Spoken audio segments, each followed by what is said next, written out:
Městský úřad rozšiřuje provozní dobu. Začal 6. otrokovický fotosalon a zahradnictví technických služeb připravuje jarní sadby.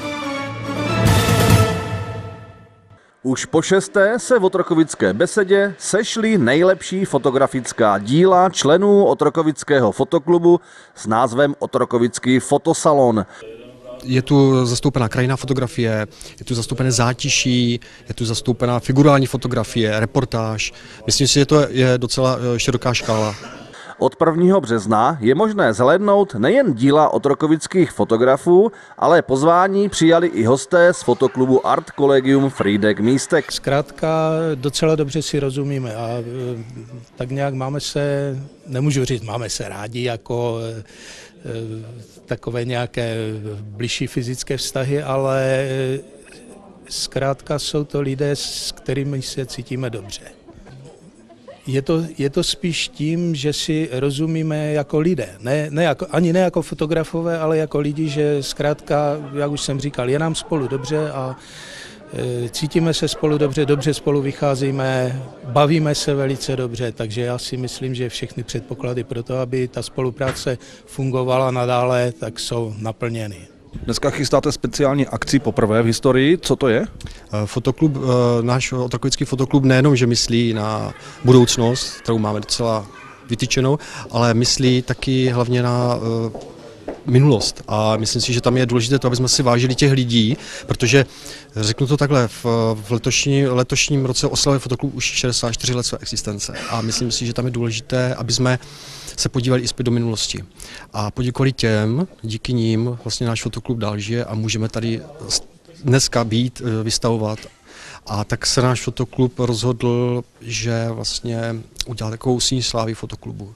A dnes bude poprvé uveden do síně slávy dlouholetý člen fotoklubu a je to taky u jeho příležitosti významných 80. narozenin, pan Karel Oplt.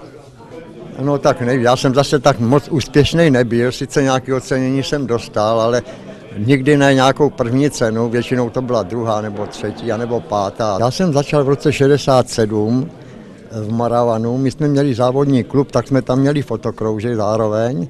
No a v roce 79 se ty závodní kluby všechny v Otrokovicích spojily a od té doby jsem působil tady v tom fotokroužku až do roku asi 2005 nebo 2006. Jezdili jsme do terénu, já osobně jsem se teda věnoval většinou krajině a já dělám turistiku, takže jsem to spojil dohromady a tak prostě hlavně z těch zájezdů různých, to jsme pořádali hodně těch zájezdů. Já jsem velmi rád, že jsme dneska mohli přivítat všechny návštěvníky 6. otrokovického fotosalonu. Jsem strašně moc rád, že tady fungují lidé, kteří jsou schopni zorganizovat tak pěknou významnou akci v Otrokovicích. Přivítali jsme zde také hosty z Frýdku Místku, to znamená, jde vidět, že otrokovičtí fotografové a všichni, kteří se zajímají o tento druh umění, tak mají své kořeny nejen v Otrokovicích, ale na celé Moravě a od města Otrokovice všechny tyto lidi, kteří se takhle dobrovolně schází a prostě spolupracují, podporuje.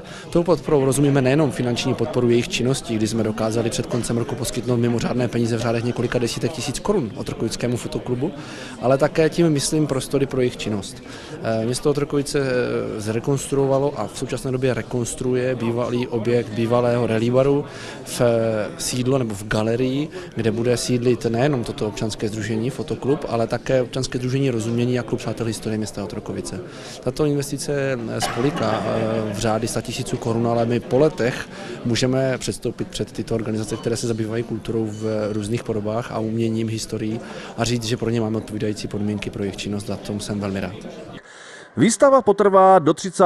března a bude přístupná vždy ve všední dny od 8 do 18 hodin, o víkendech pouze v rámci kulturních pořadů. Vstup je zdarma.